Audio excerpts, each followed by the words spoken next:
이 본문이 목요일날 새벽 예배 때 은혜를 나누면서 제게 참 은혜가 되었습니다. 한 구절 한 구절 놓치고 싶지가 않았고 읽고 또 읽고 읽고 또 읽고 그래서 금요일날 또 설교까지 하게 됐습니다. 여러분들에게도 이 말씀의 깊이가 그대로 전달이 되어서 말씀의 은혜를 누리시기를 주의 이름으로 축복합니다. 이 요한복음에는 한 가지 큰 주제가 흐르고 있습니다. 요한이라고 하는 사람이 참 다재다능한 사람이었던 것 같아요. 우리 교회도 요한이 계신데 이 요한이 죄송해요, 썰렁해서 좀 이렇습니다. 이 요한이 그 큰 주제를 여러 가지 다른 표현으로 소개를 하는데요. 다양한 각도에서 소개를 하는데 결국 한 가지 주제로 그것이 귀결됩니다. 예수님이 말씀하신 요한복음에만 등장하는 새 계명이에요. 다들 뭔지 아시죠? 내가 너희를 사랑한 것 같이 너희도 서로 사랑하라. 이 세 계명은 요한복음에만 있고요. 모든 요한복음의 가르침은 이 세 계명을 향하고 있어요. 가리키고 있어요. 오늘 그것을 다시 한번 확인해 보기를 원합니다. 9절 말씀 한번 띄워주세요. 9절을 보시면요, 이런 말씀이 있죠. 참빛 곧 세상에 와서 각 사람에게 비추는 빛이 있었나니. 저기 보면요, 각 사람이 everyone입니다. everyone. 좀 하울링이 좀 나죠. 조금만 줄여주시면 감사하겠습니다. 각 사람, everyone, every man. 이 everyone, 각 사람이란 단어가 저에게 너무 큰 은혜가 됐어요. 하나님은 한 사람도 차별하지 않으신 줄 믿습니다. 이 자리에 있는 모든 사람, everyone에게 빛이 되어 주셔서 찾아와 주신다.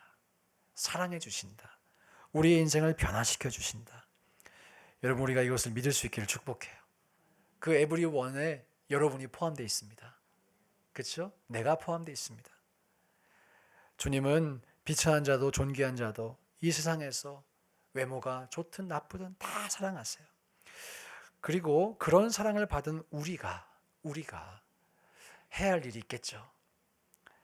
우리가 하나님을 나타내는 사람으로서 우리 또한 차별 없이 사랑을 베풀어야 할 줄 믿습니다.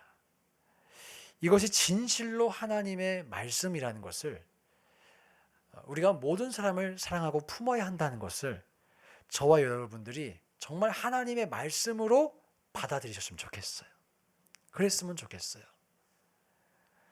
이렇게 적용해 드립니다. 여러분, 우리가 정죄할 사람은 한 명도 없어요. 내가 정죄할 사람 한 명도 없어요. 정죄할 사람이 정말 있다면 하나님이 하실 것입니다. 심판할 사람 하나님이 하실 것입니다. 내가 미워할 사람 아무도 없어요. 내 주변에 있는 모든 사람 다 긍휼과 사랑의 대상인 줄 믿습니다. 여러분 꼭 기억하세요. 우리 또 신앙생활 하시는 분들을 보면 저희가 이민생활하면서 가는 곳이 좀 정해져 있잖아요.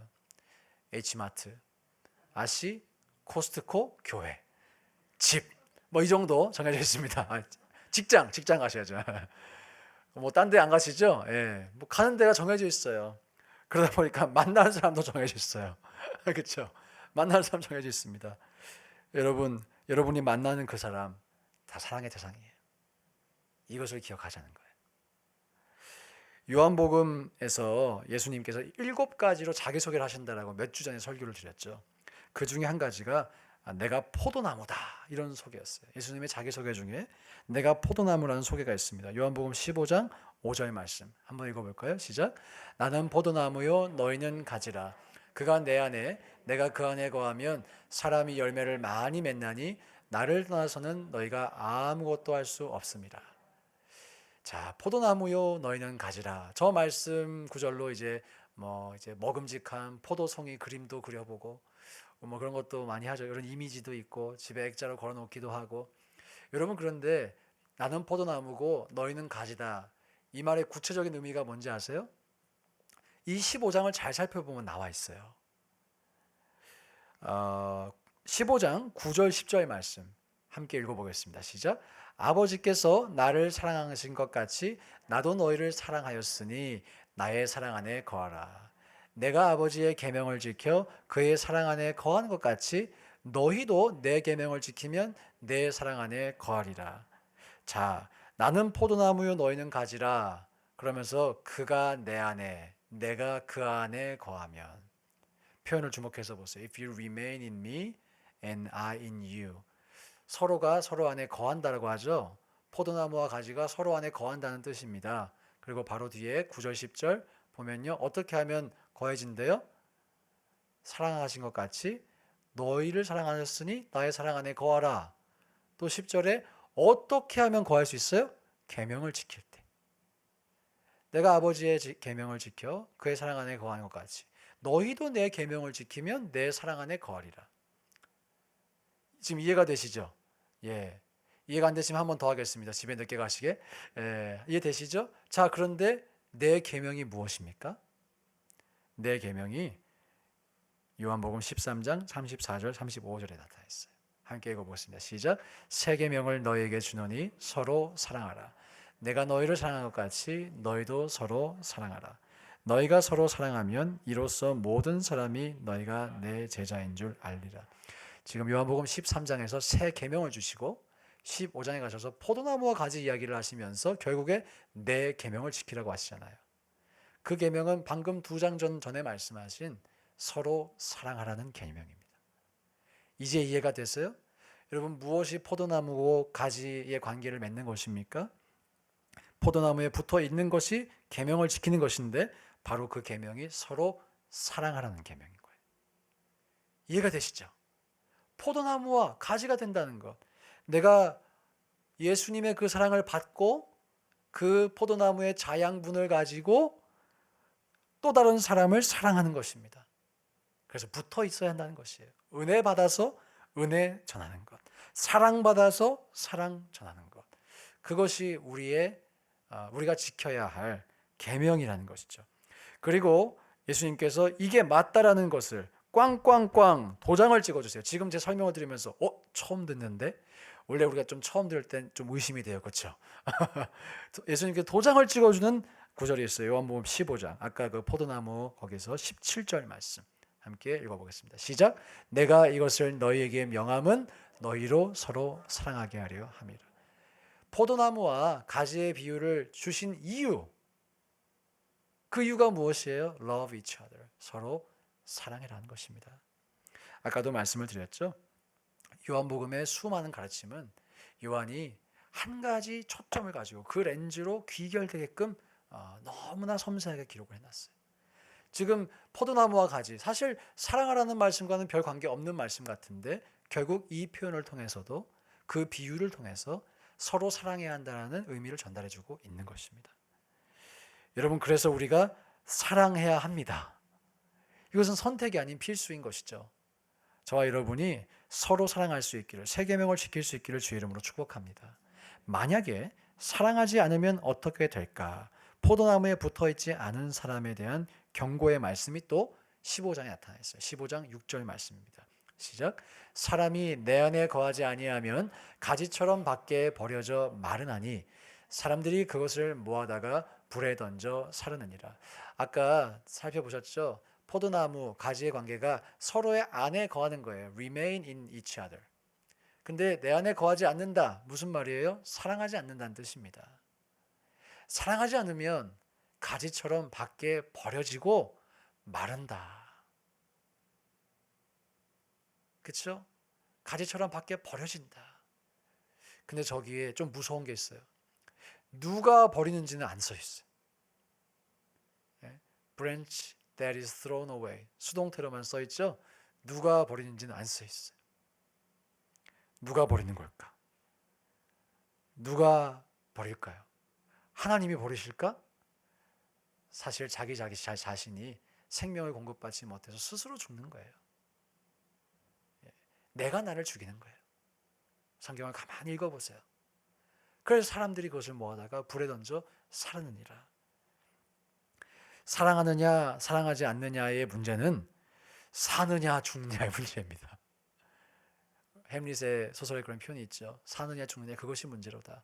크리스천에게는 사랑하느냐 사랑하지 않느냐 그것이 문제입니다. 여러분, 사랑하라는 이 계명을 우리가 진심으로 진지하게 받아들일 수 있기를 축복해요. 결정하셨으면 좋겠어요. 작정하셨으면 좋겠어요. 확고하게 내 주변에 있는 사람 중에 내가 미워할 사람 없어요. 여러분이 미워해야 될 분은 벌써 내 주변에 없어요. 그러지 않겠어요? 모두가 다 하나님께서 사랑하시는 사랑과 긍휼의 대상임을 기억하시고 그분을 사랑하시기로 결정하시길 축복합니다. 그러면 많은 열매가 맺힌대요. 그런데 그러지 않으면 말라서 버려진대요. 저는 저희 교회 가운데 하나님께서 이제 은혜를 부어주시는 이유, 목적, 약간 이유가 있다면, 먼저 이유가 있다면 저희가 사랑하려고 노력을 많이 한 것 같아요. 예, 저도 노력을 많이 했어요. 믿어주세요. 저 진짜 노력을 많이 했어요. 그 노력을 보시고 복을 주신 것이라고 저는 확실하게 믿습니다. 여러분, 우리가 앞으로도 이 노력을 하기를 소망합니다. 교회는 그런 곳입니다. 예. 교회 안에도 다 내 마음에만 드는 분이 그런 분만 모인 교회는 사실 없죠. 무언가 마음을 어렵게 하는 분이 계실 수도 있어요. 예, 계실 수도 있어요. 만약에 그런 분이 없다고 누가 그러시더라고, 이런 표현이 있더라고. 만약에 그런 분이 없다면 내가 그런 사람이래. 이것을 기억해야 돼. 그런 분이 있는 게 더 좋은 거야, 어떻게 보면은. 그렇죠? 내가 그런 사람이 없으면 그분이 왜 계실까요? 이 말씀을 실천하고 복받을 기회를 주시려고 있는 것 아닐까요? 하나님께서 우리의 인생 가운데 내가 품기 어려운 분들 허락하시는 까닭, 내 사랑의 그릇을 넓히라고 주시는 것 아닐까요? 우리가 그렇게 받아볼 수 있기를 축복해요. 그러면 예수님이 의도하신 그 의도가 일어날 줄 믿습니다. 제가 작년에 받은 은혜 중 하나가, 제가 종종 조기 은퇴하고 싶다고 여러분께 고백하잖아요. 조기 은퇴하면 조기 순교를 할 것 같아가지고. 네, 여러분, 목사가 목회를 하기 싫을 때가 있을까요, 없을까요? 여러분 직장이시지만 직장 다니고 싶지 않으실 때도 있으시죠? 저도 있어요. 예. 저도 지금까지 개척하고 지금까지 교회 오기 싫었던 번 딱 2번 있었어요. 진짜 딱 2번. 솔직하게. 2번 진짜 오고 싶지 않았어요, 교회. 너무너무 힘들게 왔던 기억이 있어요. 제가 개인적으로 힘든 어떤 주제가 있다면 이런 거였어요. 이렇게 난 개인적으로 이렇게 설교를 열심히 준비해서 말씀을 전한다고 생각하는데 내 딴에는 내 능력을 다해서 말씀을 전하면 뭘 기대할까요? 이 말씀을 듣고 그래, 결심했어, 막 변화가 막 일어나고 그걸 기대를 하잖아요, 여러분. 예, 여러분도 일 열심히 하시면서 그 일의 프로덕트가 아웃풋이 좋기를 기대하시죠? 예, 똑같습니다. 목회자도 기대를 해요. 기대를 하고, 이런 말씀을 주시니까 하나님이 이런 역사가 일어나겠다. 예, 그 잘 안 일어나. 잘 안 일어나요. 잘 안 일어나. 저분이 지금은 변하실 때가 됐는데 안 변하셔, 안 변하셔. 그럴 때 사실 낙심이 와요. 예. 내가 말씀을 잘 못 전하나? 내가 참 무능한가? 그런 생각도 들고요. 내가 지금 똑바로 하고 있나? 그런 생각도 들고요. 자괴감도 들고 괴로움도 들고, 그리고 이제 왜 이 직장 생활에서도 일은 어렵지 않은데 사람이 어렵다 그러잖아요. 예. 그래서 이직하시죠, 여러분. 이 사람과 언제까지 함께 있어야 하나? 언제쯤 이분이 변하나? 그게 정해져 있지 않잖아요. 그럴 때 참 마음에 어려움이 왔던 것 같아요. 낙심이 왔던 것 같아요. 제가 작년에 받은 은혜 중에 한 가지가, 하루는 새벽 기도하는데 새벽 기도할 때 정말 한숨만 푹푹 쉬면서 주여 할 때가 있습니다. 또 귀담아 듣지 마세요. 오셔서 목사님 또 저렇게 기도한다. 그래서 요즘에 좀 방언을 하고 있습니다. 네, 그럴 때가 있죠. 주여 주여 주여 그러고 있는데 하나님께서 저에게 이렇게 말씀하시는 것 같았어요. 얘야, 너 너희 세 자녀 사랑하지? 아유, 그럼요. 우리 애들 얼마나 예쁜데요. 그 아이들이 완벽하니? 아니요. 근데 왜 사랑하니? 내 자녀니까 사랑합니다. 내 자식이니까. 아, 그때 주님이 이렇게 물어보신 것 같았어요. 너 그렇게 나의 자녀를 대해줄 수 없겠니? 야, 주여 하고 있다가 그 주여가 눈물의 주여로 바뀌었습니다. 제가 진심으로 회개했어요. 그래, 그렇게 생각하자. 그렇게 생각하자. 그러고 보니까 설교를 할 때 기대를 조금 내려놓고 그러나 최선을 다해서 말씀을 전하고 그렇지 뭐 변화가 별로 안 일어나. 하지만 사랑스러워 보여. 제가 좀 미친 것 같아요. 진짜 미친 것 같아요. 진짜 사람이 달라졌어요. 달라졌어요. 저도 사랑해야 된다라고 설교할 때요. 제가 사랑하지 않으면 이 말씀하기 어렵습니다. 이거 가식인 거 알잖아요. 나도 못하면서 같이 하자고 이 말을 어떻게 해요? 예. 차라리 딴 설교하고 말지. 여러분, 사랑하기 어렵죠? 잘 안 됩니다. 우리의 본능으로, 이성으로 잘 안 돼요. 잘 안 돼요. 그러나 우리가 이 말씀을 실천하려고 할 때 벌써 우리는 예수님의 말씀처럼 그분 안에 있는 것입니다. 그분의 능력 안에, 그분의 은혜 안에, 사랑 안에 거하는 것입니다. 그래서 이 사랑을 결국 우리가 실천할 수 있게끔 하나님께서 인도하신 줄 믿습니다.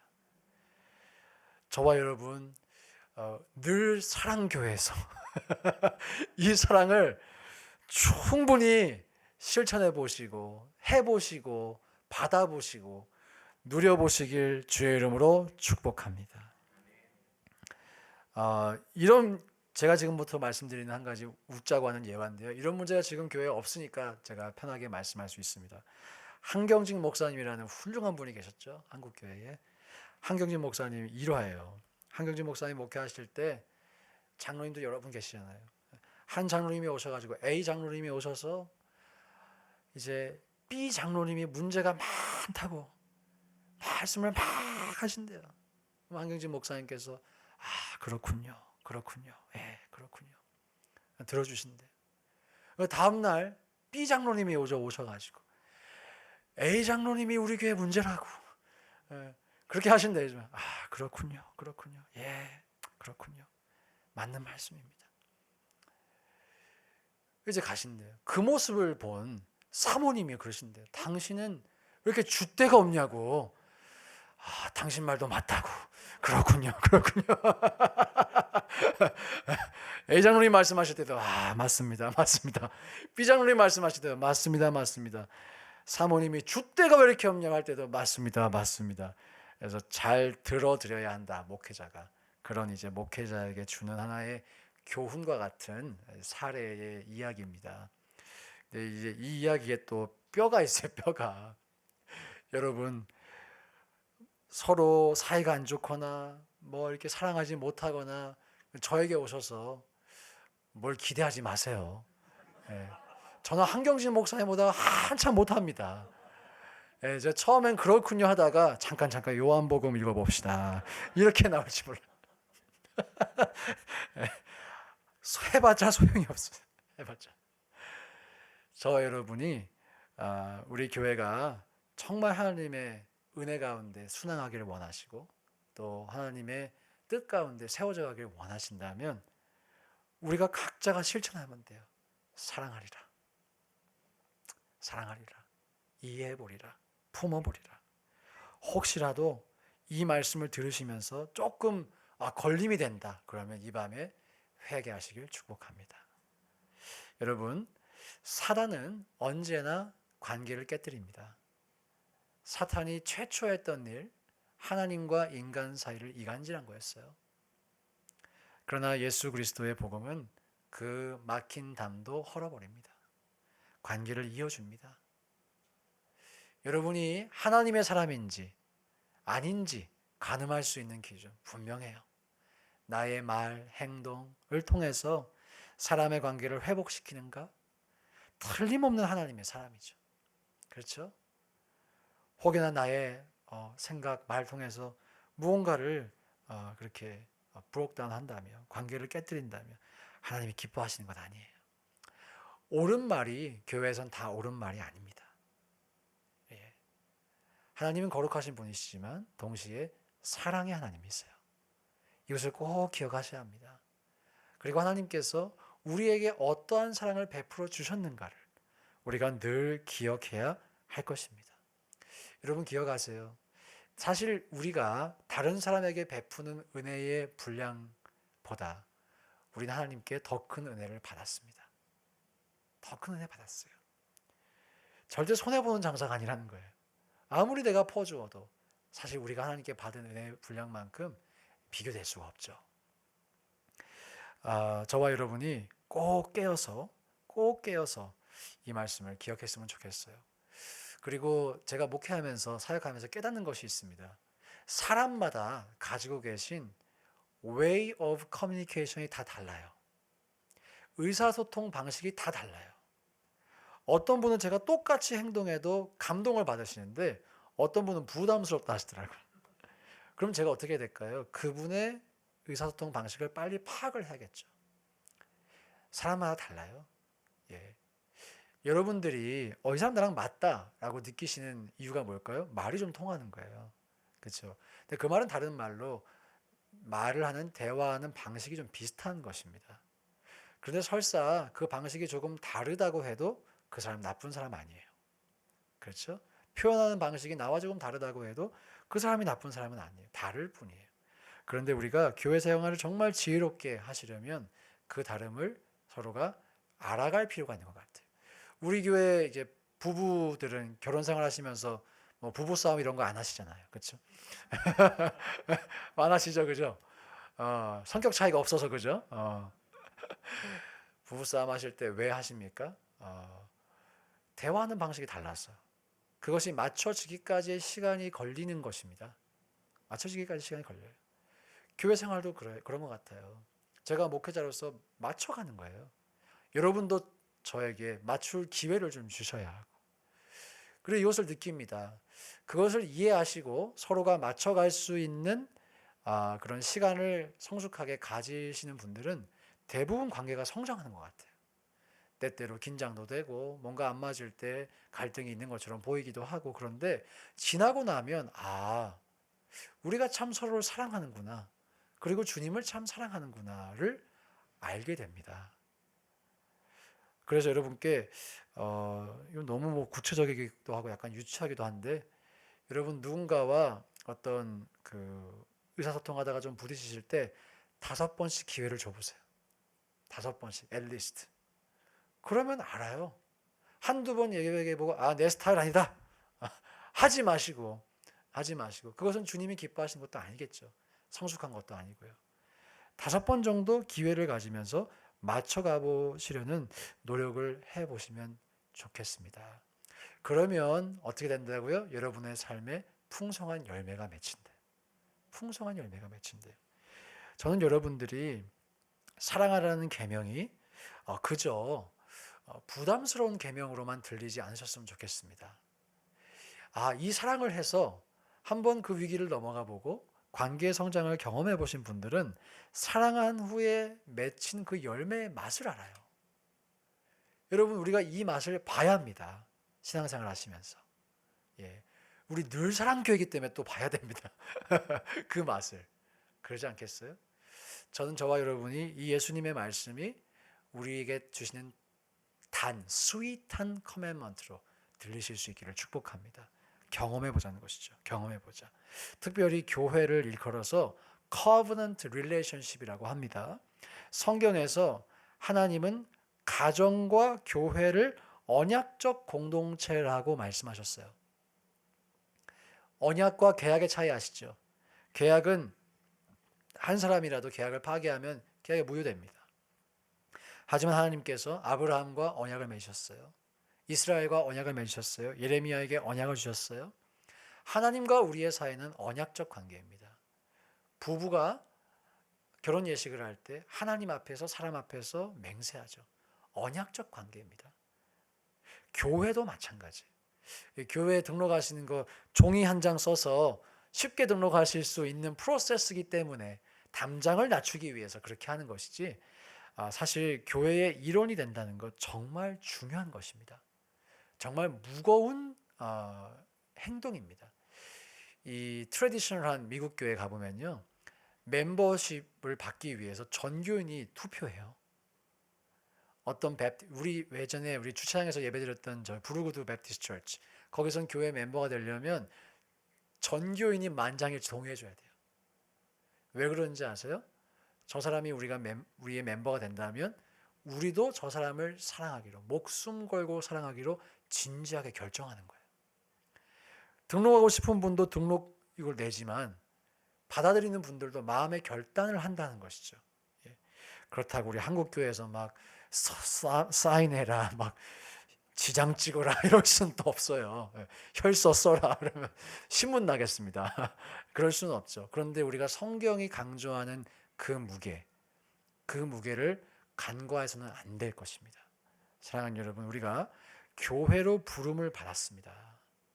어찌되었든 내 옆에 있는 형제자매가 하나님께서 내 인생에 선물하신 소중한 지체입니다. 우리가 이 지체를 예수님의 말씀을 따라 사랑할 수 있기를 주의 이름으로 부탁드립니다. 마지막으로 16절 말씀 함께 읽겠습니다. 요한복음 1장 16절 말씀 시작. 우리가 다 그의 충만한 데서 받으니 은혜 위에 은혜라라. 이것을 새벽 예배 때 우리말 번역으로 제가 풀어드렸어요. 이렇게 번역됩니다. 그분의 충만함으로부터 우리 모두는 분에 넘치는 은혜를 받았습니다. 야, 눈물 나지 않아요? 그분의 충만함으로부터 우리 모두는 분에 넘치는 은혜를 받았습니다. 한번 저를 따라해 주세요. 그분의 충만함으로부터 우리 모두는 분에 넘치는 은혜를 받았습니다. 이것은 요한복음을 기록했던 요한의 고백이기도 하지만 저와 여러분 모두의 고백인 줄 믿습니다. 분에 넘치게 받은 그 은혜, 내 안에만 꽁꽁 싸매놓지 말고 우리 예수님이 그러셨듯이 모든 사람을 향해 흘려보내시기를 주의 이름으로 축복합니다. 함께 찬양하실 텐데요. 마지막 찬양했던 기록된 말씀 힘이 있어서 진리로 우리 거룩해 하며 거룩한 말씀 세세 영원히 복음이 되어 말씀하시네. 하나님 말씀에 두려워 떠는 자, 그 말씀에 생명을 거는 자, 한 사람 찾으시는 주님의 약속을 우리는 믿습니다. 믿어. 하나님 말씀에 운명을 거는 자, 순종하며 주 따라가는 자, 영원한 하나님 나라 이뤄간 주의 교회여. 마지막으로 하나님 말씀에 두려워 떠는 자.